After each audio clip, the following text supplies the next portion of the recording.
Our last speaker for this session is Dave Westerholm, who is the director of NOAA's Office of Response and Restoration. And by the way, I know another person from Leonardo, Da Vinci.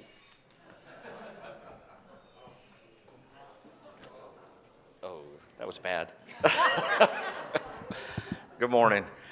So what Nancy didn't tell you is that I was not supposed to be on this particular panel. I'm actually on one a little bit later today, but I got a note on Friday saying, could you cover this panel? I'm like, sure.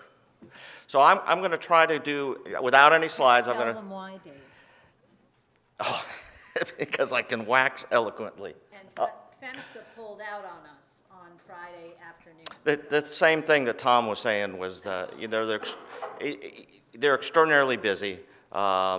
We work very closely with them in many ways, and they're really overtaxed and got a small staff and are doing an awful lot. So I will try to cover a little bit the best we can. I think Fred and Fran and Deb and Tom covered a lot of what I would talk about normally in the Arctic or in inland scenarios, but I'll throw a few more twists there, and then I'll give you a little bit of more information to think about some other scenarios, some other activities that might be going on that would confound a spill response, many of which a small group of people have thought about before, but maybe not so much a larger group. And I think that's the kind of activity we need to start looking at as we look at the changing transportation of oil in this country. But let's go back to a few of the things we talked about yesterday and then compare them to both that inland and Arctic spill.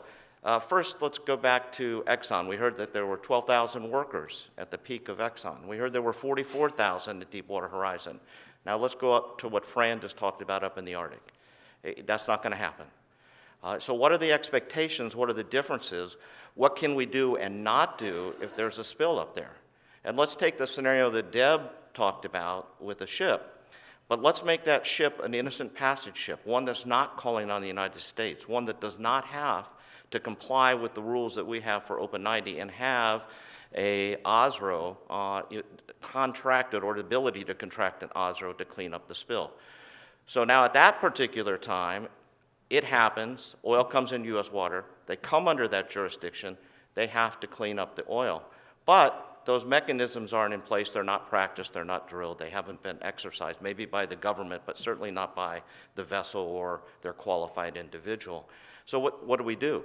Does Alaska Clean Seas have enough equipment up there? It depends on where it is. Additionally, do we expect some of the major oil companies that are producing oil up there to move their equipment off station to assist? It certainly would be nice, but then would they be in compliance? And that's an issue that Bessie and Boehm are really looking at with respect to drilling operations where the equipment has to be available in case there's an accident there. So there's a lot of what-ifs that are going on up there besides the logistics, some of the activities and how we would do that. You know, fortunately, we've looked at some of those scenarios, but I will tell you that in addition to that and a couple other areas I'll mention, a spill out of this country, possibly in the Caribbean, where we know they were drilling. Cuba kind of found a couple dry holes, but Jamaica, Bahamas, and Cuba haven't given up. And what if we don't have a responsible party that we can hold responsible? You know, we didn't talk yesterday about the National Pollution Fund Center, but there are scenarios that we'll have to think about in the future where that amount of money that's set aside for a single spill may actually be exceeded.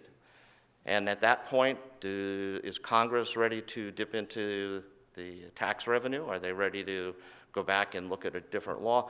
Questions remain unanswered, but we better be prepared for what might be a single incident if it doesn't happen to be one of the large major oil companies, such as in Deepwater Horizon, that we were able to fund. So another thing to think about as we move forward. On the pipeline side, you know, we talked about Bakken crude by rail. I think the big challenge here, it is going through areas that traditionally haven't had a lot of oil go through those spills. So the local communities, the activities, the local fire chief who might have responsibility for that first response, this really isn't trained in a large-scale oil spill that might occur with a Bakken crude oil. It's going to take some time. I know the rail companies are really working on that. PIMSA's really working on that. They've done some large-scale exercise. They've been working with the railroads. Fred talked a little bit about some of the changes, whether they're head shields or thicker tanks that some of the rail companies are putting in either voluntarily or through FRA, some of their emergency administrative rules as they go into new regulations. But those are questions that I think we need to look at as the changing dynamics of oil happen in this country. When Deepwater Horizon happened, we were still a crude oil importer, and we don't export crude yet, but we were still a large crude oil importer, and we still do import crude oil. But this past spring, only a few years later, we actually exceeded production of oil for all countries in the world. We moved ahead of both Russia and Saudi Arabia in the May timeframe. Does that mean that we'll be starting to look at exports of crude, exports of natural gas? If so, where are those changing dynamics? Where are those scenarios? Are we going to look at different ports where we're going to be exporting out? Now we're really looking at terminuses for rail, pipeline, shipping coming into the refineries. Here we'll be looking at taking oil out of this country and moving it. Maybe we'll be moving it out from the West Coast over to Asia, actually still importing some from South America or Saudi Arabia. I think the oil companies are global companies. They're looking at where the markets are and where it moves. We use a lot of oil, about 19 million barrels a day back in right around the time Deepwater Horizon happened. We have reduced in the number of years. I don't see our energy demands going down dramatically, but I see other countries like over the Asian countries, particularly China, that are really going great guns, and they will be the largest importer of oil in the near future, if not already. I also think that we talked a little bit about the media yesterday and how that might fit into some of these future scenarios. One of the things that we really have to combat is that when these are rare but high consequence events, people aren't paying attention. They kind of go with what they hear. I'll use an example that wasn't used yesterday. Once Deepwater happened, there was a drilling moratorium. To the casual observer, probably the American people who were listening to that, they thought, okay, we're not going to be producing any oil until this is cleaned up. So how much oil did we stop producing during that period of time? And none. The minuscule, there was a couple operations that had to modify their operations to account for the spill cleanup. But none. And in the Gulf of Mexico, the day it happened and the subsequent days, we were producing about 1.1 million barrels of oil every day, just out of the wells that were coming right around that whole Gulf of Mexico. It's a huge area, but I think that's one of those things that in the future we have to start thinking, what is that information that we have to get out quickly and early? And we talked a lot about it last night. It was a great discussion, so I won't dwell on it. And how do we do that in a world of social media? When is the last time we practiced social media during a drill or an exercise? Have we gone to like a push technology? For those who aren't familiar with that, that's where messages are pushed out. Maybe in my case, the local police, the county sheriff, pushes out information on road blockages or emergencies, and it just comes right to my cell phone so I know what's going on at any given time. Do we do that, and do we actually practice it? Not so much that we can't do it. Sure, we can do it. Do we do it in an exercise? And in the future, I think we really need to start thinking about how we do that. We talked a little bit about confounding events, and I'll call these large-scale disasters, hurricanes, tornadoes, earthquakes, where the major impact is not the oil spill, but we have a lot of oil. And how do we practice those? How do we get into those? Do we bring in some of the more of the natural resource damage? We heard about that yesterday too, into our future planning. Fran talked a lot about the unique resources and subsistence fishing up on around that whole Arctic area. We also need to look at it from the pipeline side and what Fred talked about with the Dilbit and the Sinbit, where it sinks. There's still work to be done on Enbridge, and I won't comment on that particular case, but there was a recent paper presented and some of my staff was actually wrote part of that paper, looking at the cleanup and whether we did more damage in removing that oil from the river bottom by scraping it and clearing off everything than we would have if we left some of it there.